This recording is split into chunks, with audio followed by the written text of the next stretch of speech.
Kaixo, unibertsitatera etorri gara gaur. Hasteko 2 urte hurren ospatzera. Euskal Herriko Unibertsitateko 2 proiektu garrantzitsuk urteak bete dituztelako. Kultura zientifikoko katedrak 15 eta zientziaren asteak 25. Eta hemen gaudenez, Jose Ramon Bengoetxea errektore berria ezagutzeko aprobetxatuko dugu. Unibertsitatean egiten den ikerketaz galdetuko diogu euskararen egoeraz eta EHU marka berriaz. Has gaitezen!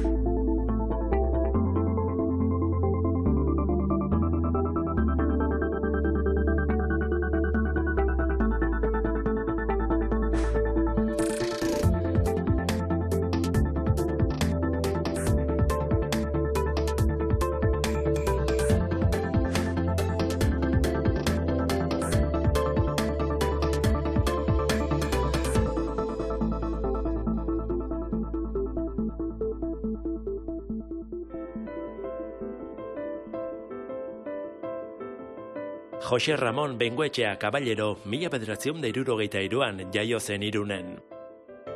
Urtarrilaz geroztik Euskal Herriko Unibertsitateko errektore berria da. Zuzenbidearen filosofian katedraduna da. Ikertzaile gisa Edinburgon egin zen doktore eta EHUko irakaslea da 1990etik. Irakasle eta ikertzaile lanaz gain, Europako Justizia Auzitegiko letradua izandakoa da, eta Eusko Jaurlaritzako sailburu ordea ere bai. Helsinkiko Unibertsitateak bere ibilbidea akademikoa aitortuz, honoris causa doktore izendatu zuen, eta Euskal Herrian ere nabarmendu izan dute haren lana. Eusko Ikaskuntza Laboral Kutxa saria eta Jesus Maria Leizaola saria jaso ditu. Ikasturte berria abian dela, bere asmo eta erronkei buruz hitz egiteko elkartu gara. Kaixo, Joserra. Kaixo. Zoriona lehenik eta 9 hilabete pasatu diren arren, pentsatzen dut gustura hartuko zenuela kargu berria, ezta?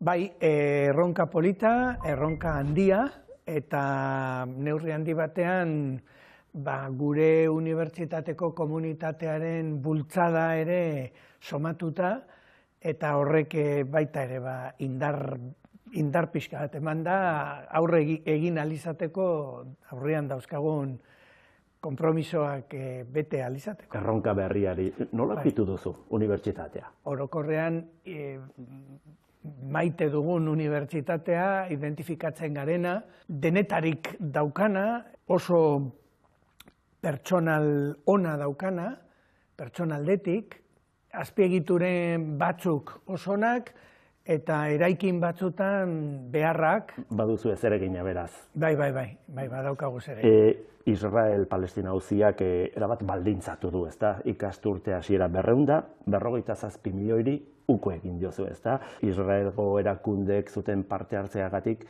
hainbat ikerketa proiektutan.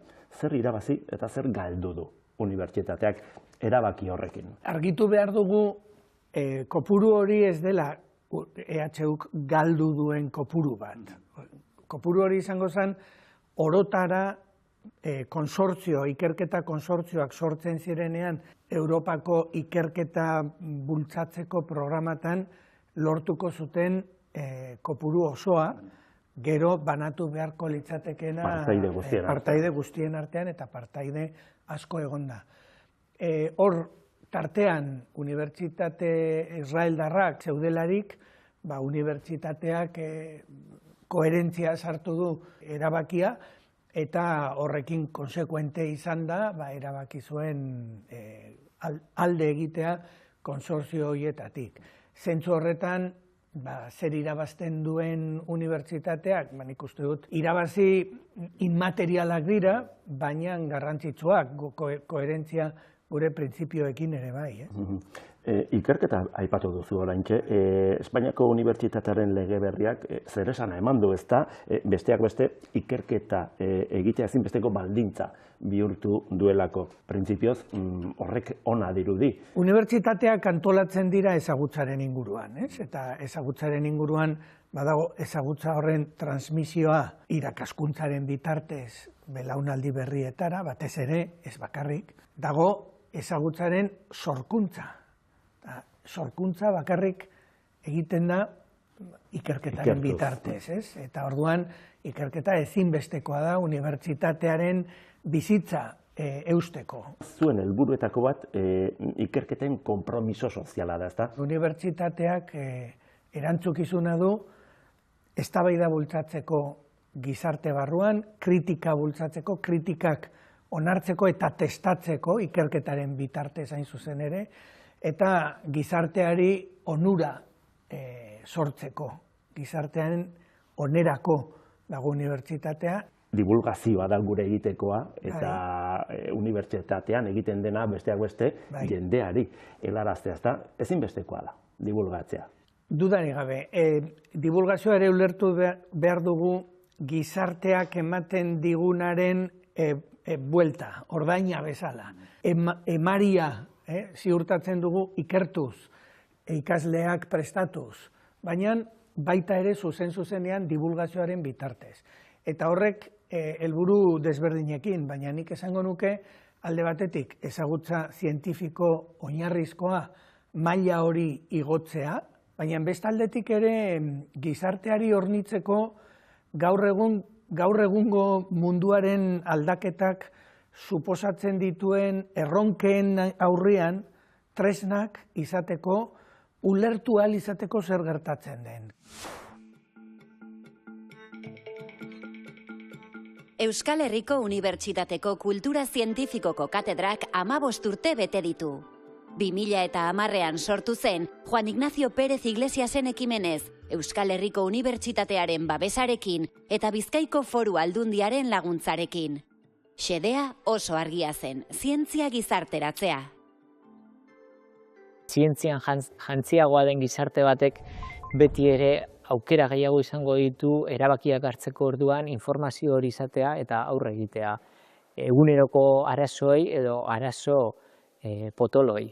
Saiatzen ari gara publiko ezberdinetara iristen, bide ezberdinak urratzen ditugu, egiten ditugu hitzaldiak, egiten ditugu bideoak, egiten ditugu ikusentzunezkoak, idatzizkoak, saiatzen gara herrietara joaten, bertso zientziak egiten ditugu, adibidez urtean zehar egiten ditugu hainbat. Publiko orokorrari eskainitako ekimenetako bat bertso zientzia izenekoa da. Saio berean, zientzia gaiei buruzko hitzaldiak eta haiei buruzko bertsoak uztartzen diren ikuskizuna. Berezia da bertsolariontzako, hasteko eta behin ponentzia oso interesgarriak entzuten ditugulako, toki pribilegiatu batetik, oholtzatik, eta gero horri lotuta izaten delako gure bertso jarduna, betire gai jartzaileak erabakitzen duen gai eta bideetatik, baina betire lotura izaten du zientzialarien ponentzia horiekin. Orduan, guretzako erronka da eta esperientzia berri eta bitxia beti. Ikertu ditut pixkat ikerlari horiek eta ikusi lan arlotan dabiltzan. Beraz, hasteko interesgarria hori entzutea, eta gero tarte horretan eta bertsoa ze leku daukan, hor gure saltxan ibiltzeko asmoan. Entzun ze gai izango ditugu protagonista. Alde batetik, kutsaduraren eragina gizakiongan. Hizkuntzak ikasteko erraztasuna eta nola konpondu buru bat hortzeki, hartzeki. Bertsolarientzat ez ezik, bertso zientzia harik eta bitxia da zientzialarientzat ere. Adibidez, tarte labur batean azaldu behar dute nola erabil daitezkeen hortzaginetako zelula amak neuronak sortzeko, edo hizkuntzak ikasteko orduan alderik badagoen hizkuntza batetik bestera. Erabazi behar diozu jendeari ulergarri den modu batean, eta horrek gogo eta eskatzen du. Pentsatu da duzu zein den netan garrantzitsu, sarrera moduko bat eman behar duzu, baina benetan publikoaren arreta erakartzea ezinbestekoa da. Oso ariketa polita da, izan ere behar da jakin noiz ari garen nintze egiten publikoa ditu bati, baina behar da bai zuma atera eta gai izan kontatzeko herritarrari zer ari garen egiten, besteak beste bere diruarekin. Aireko kutsadurak sarri pentsa boi deula bakarri gure biriketan eragiteula. Baina zientzia erakusten nahi da azkeneko urteetan, nola birika eta bihotzetik haratago gure garuniene kaltiek eragin ditzazkela. Juliok nahiago du Bilbon geratu, Elik baserrira aldatu. Baina aire garbia badugu helburu, Bilbok aspaldiontan nahiko lur hartu du. Baratza kontuetan ere ze apuru, gutxio kutsatzeko zaudela seguru. Atxurtalaiarekin jarriko zaitugu, atxurtalaiarekin jarriko zaitugu.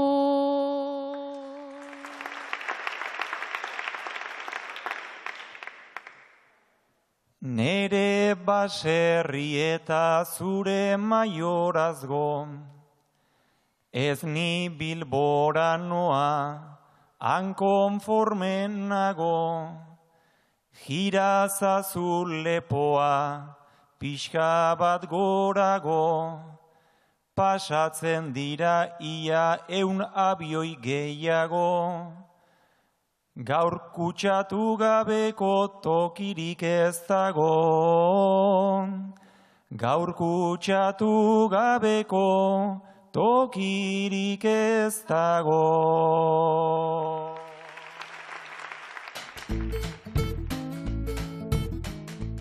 Euskal Herriko Unibertsitatetik sortu bazen ere, kultura zientifikoko katedrak hasieratik garbi izan du unibertsitatetik haragoko eremuetara jo beharra zuela.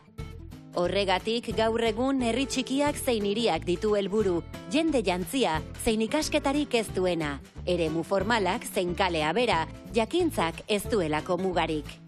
Eta hori guztia elkarlanean oinarrituta.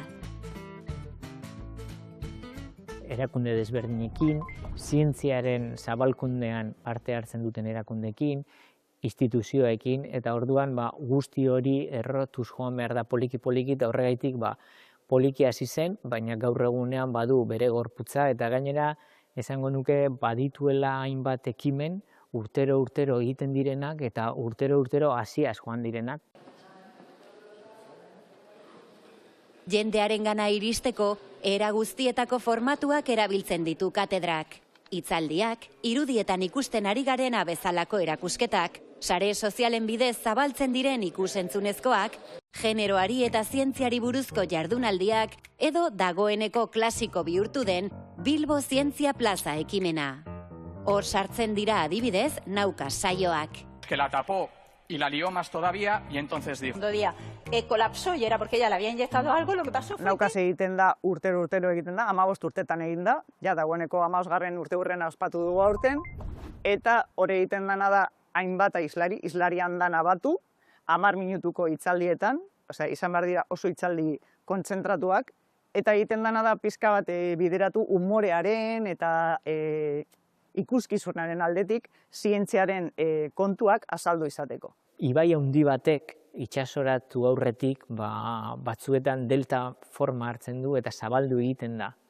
Eta horrela nahiko genuke guk ere, badaukagu norlabaiteko erreferentzialak diren hainbat ekitaldi, eta horiek utzi gabe, erdialde hori utzi gabe, zabaltzen joatea eta delta horren inguru eta txoko guztiak ureztatzen joatea. Kultura zientifikoko katedra egiten ari den bideak, harrera oso ona izan du jendartean, aurrez aurrekoetan zein sare sozialetan. Ibaiak segida izango du.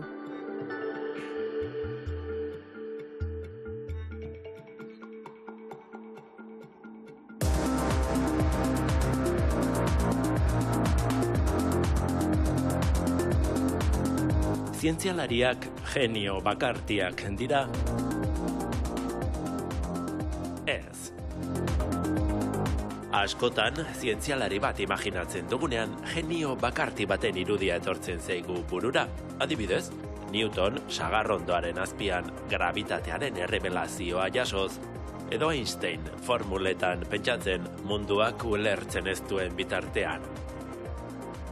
Baina errealitatea oso bestelakoa da.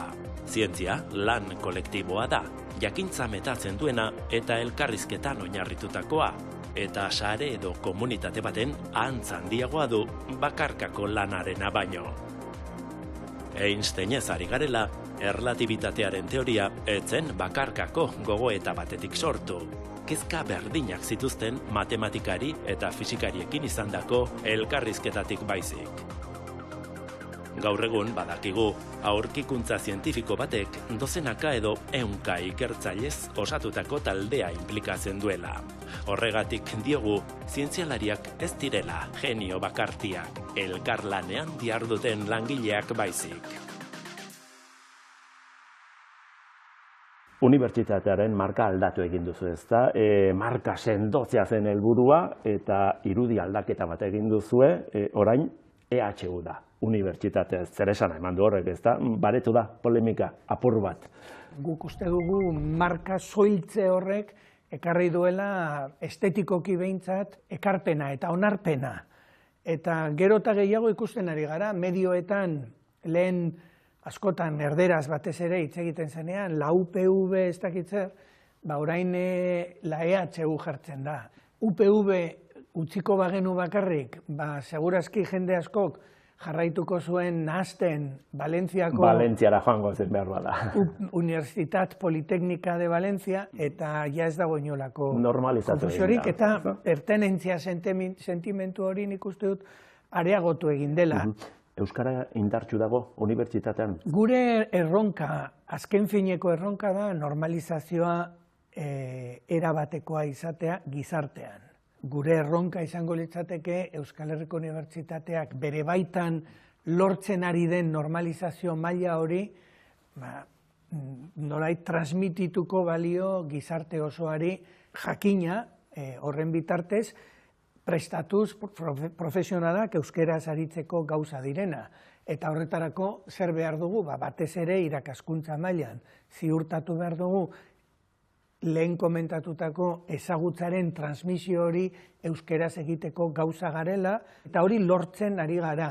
Behar bada ez gaude euneko eunean, eginkizun horietan, oraindik gradu batzuetan, gai batzuetan falta zaizkigulako, horretarako gai diren profesionalak kontratatu eta erakarri ahal izatea, baina esango nuke hortxe gaudela.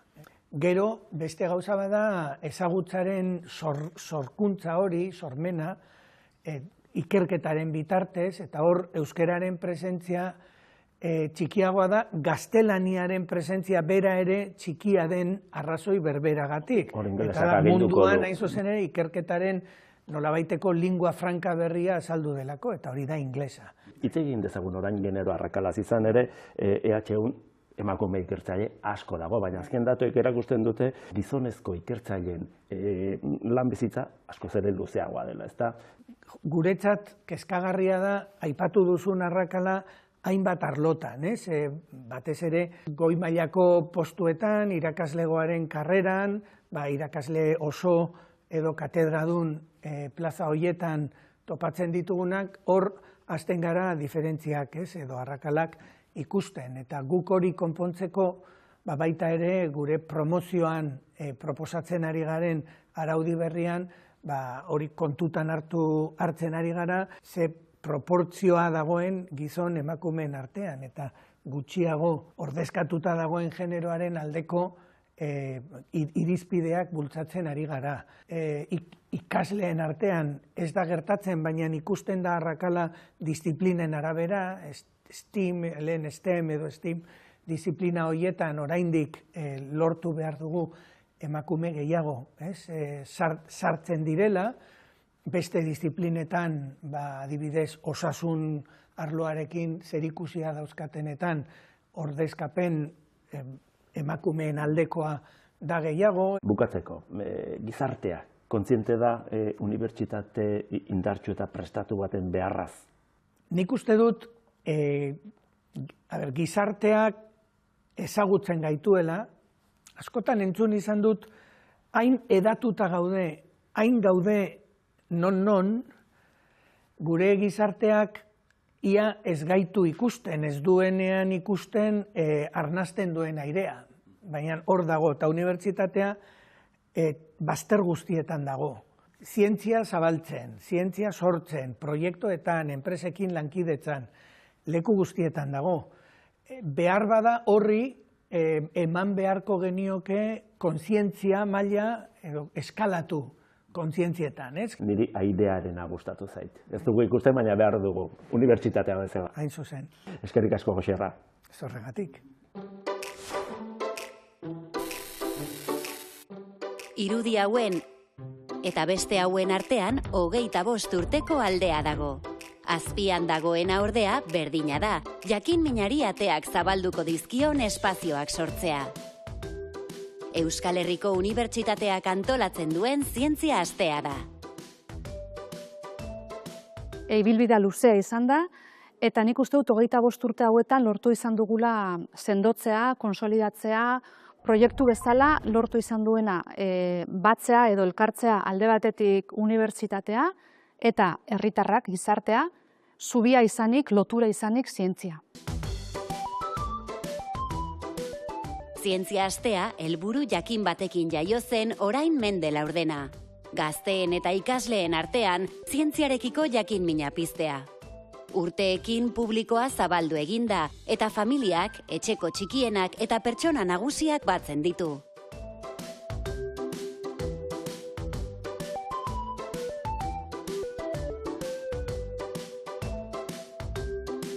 Zientzia eta Teknologia Fakultatetik gatoz, Leioatik, eta gu kimikariak gara, eta saiatzen gara kimika eguneroko bizitzan non aurkitu dezaketen azaltzen, eta egiten ditugu beraiek ero etxean ere egin ditzazeten esperimentuak. Gutunak idazteko. Saiatzen gara kimikak ikasi dituzten oinarri teorikoak ikustea modu esperimentalean. Beraiek gehien gustatzen zaiena da daukagu solido ez newtoniarra dena, eta hori da maizena eta uran hazen dugu bakarrik, eta indarra egiten dutenean solidoa da, eta indarra aplikatzen ez dutenean likidoa da, eta horrekin jolastea egoten asko gustatzen zaie. Urtero, gai ezberdinak jorratu izan ditu zientzia asteak.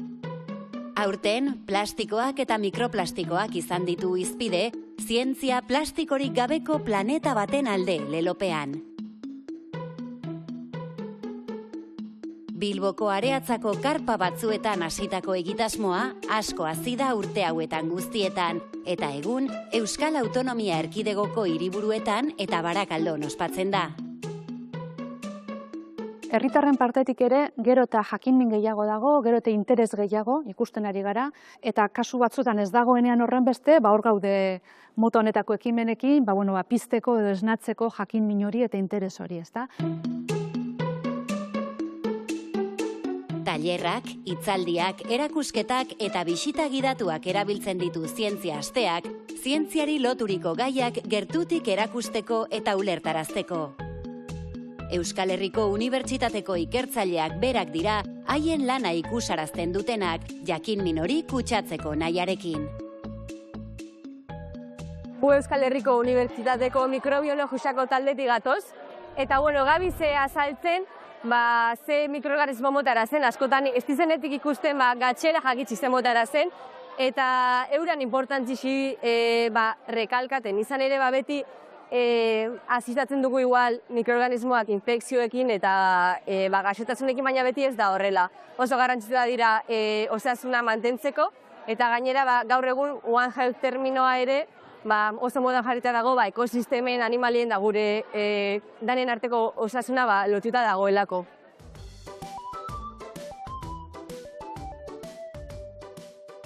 Energia kasuan horrek gure bizitzaren zati garrantzitsua da. Eta ez baduzu ezagutzen, azkenien sinisten duzu magia moduan dela. Eta berez Azkenien, arrazoi basiko batzuk dauzatzean, eta horrek ulertzea, ulertara zealdetzu, adibidez, itzalaldi bat balima da urrenguen, segatzi pasaudan, ero interruptorea pizten dezunien, atzetik datorren guztia jakitzea, nondi datorren.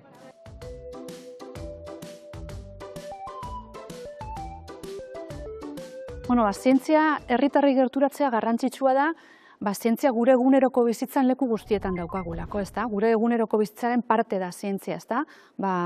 Osasunetik hasi eta ingurumenera, teknologietara, da zientzia edonon daukagu, ez da?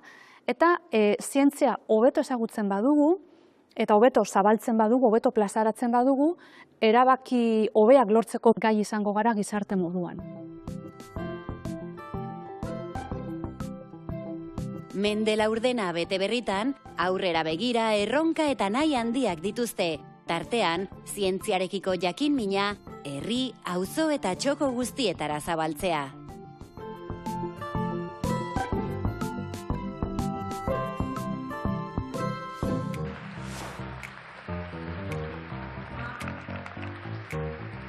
Urte hurrenak eta divulgazioa izan ditugu gaur izpide, baina bidaia ez da hemen bukatzen. Ez ezagutu berri ditugun proiektuena, ez da gurea ere. Agur esateko, aukeratu dugun bertsonek ederki laburbilitzen du asmoa. Datorren astera arte, agur! Mil esker zientzilari lana ederra zen, gualegin du gara tartean txertatzen. Bersolaria ez da erraz asentatzen, maiz erronka berriek gaituzte tentatzen. Betikoak beti ez gaitu kontentatzen, beraz segiko dugu esperimentatzen.